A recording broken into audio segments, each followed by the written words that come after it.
MTN SME Hub. Link to growth. Link to success. Link to the ultimate resource for business advice and insights.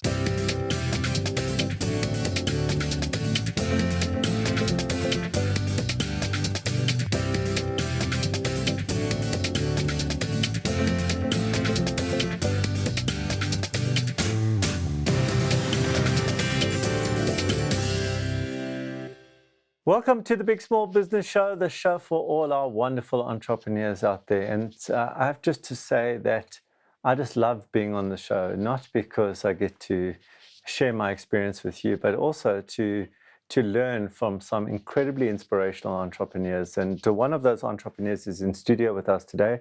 His name is Tshepo Mohlala, and he is the founder and director of Tshepo Jeans. And he's going to be telling us his incredible story. It's a great story, and it's a story that's still being told. It's, in my opinion, it's just the beginning of the story. And I've heard part of the story before, and I just loved it, and you're going to love it too. Welcome, Tshepo. Allon, thank you so much for having me here.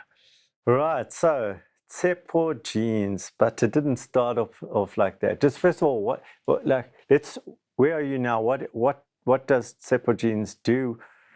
I'm not going to ask you who you are, but just talk about what have you created thus far, and then I'm going to ask you to tell us how you got there. Cool. So my name is Tshepo Mohlala. I am a creative director and the founder of Tshepo Jeans. I actually started the brand because I really, really, really love to tell stories.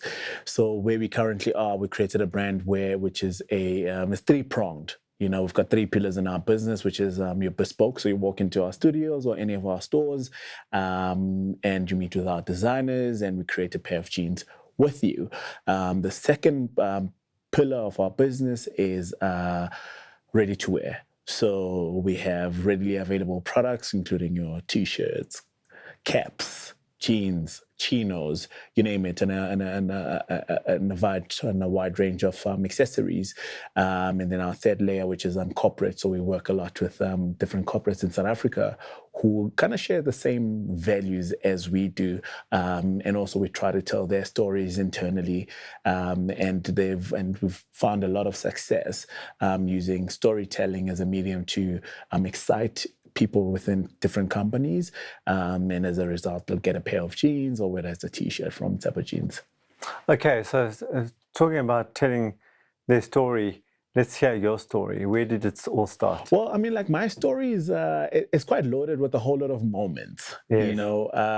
But I think for me, I was always inspired by my Oma, my grandmother. We call her Makreza. And Makreza is a pastor. So when I was a kid, you know, she used to like jump on stage and tell this beautiful, amazing stories that captivated an audience to share a message of hope. And I've always wanted to be like her, to be able to speak to an audience and tell inspiring stories. Actually, my name Tshepo means hope. Mm-hmm. And growing up at Makreza's house, it was a pastor's house, so the gates were never locked. At 2:00 in the morning, people will be knocking, asking for prayers or asking for a message. And she also taught us the skill of serving. You know, as a pastor, she would meet different types of people, whether it's the super rich people or prominent people within our community, or like the poorest of them all, and everybody had to be treated the same. So whether, you know, the poorest person walks in, you had to serve them tea and biscuits. So the richest person walks in, you do the same treatment. So for me, she kind of taught me the value of service, a value of being a community servant. And that really inspired the journey that I went to when I matriculated in 2010. In 2009, I went to study filmmaking at AFDA, wanting to be the guy behind the camera. When I was in school, I realized my love was towards fashion versus just making movies. Told my family I want to go study fashion design at UJ, which was really like a swear word in our family. Why?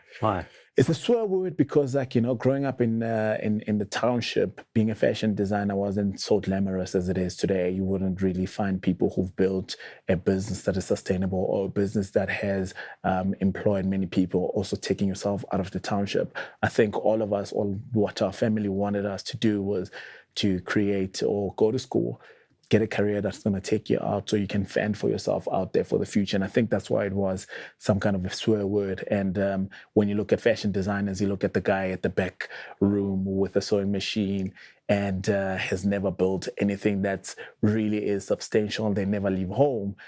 So I think my family was kind of, it felt like perhaps you putting yourself under a journey that you won't like, and you won't be able to build a career or solid something for yourself. And of course, they've all sacrificed for you. And they've all sacrificed for me, you know. And I mean, my mom was a domestic worker. So being a domestic worker and you all of a sudden you're a kid and, you know, like it was so incredible, the fact that my mom was able to save up money for me to go to AFDA, which is a private institution. And it was painful for her to see her son transfer. And after all the pain of like waking up at 3 a.m. in the morning, coming back at 10 o'clock at home, and all of a sudden the son is like, I'm dropping out, I want to just be a fashion designer. I want to ask you, why do so many fashion designers disappear? They evaporate. They start, they got a great brand, and then 2 years later, they don't exist anymore. Sure. You know, when I started the business, I told myself I'm not going to be that guy. But also what I've learned in any other business, you know, you can start a tech business today and then it can evaporate tomorrow. I think what's important is having the right team around you and also understanding why you started the business. Super, super important when all the lights and camera come in front of you and the fame and the popularity and the money, understanding exactly what your vision was. For me, I think I saw that is that if you don't have the right people around you, mentors, coaches, and sponsors, you won't be able to build a sustainable business. And I didn't want that for myself. I wanted to build a business which can grow and impact the world. And speaking of sponsors, we're going to have to take a break now and go to an ad break. And when we're back, we're going to continue the fascinating story of Tshepo Jeans. MTN SME Hub, link to business success.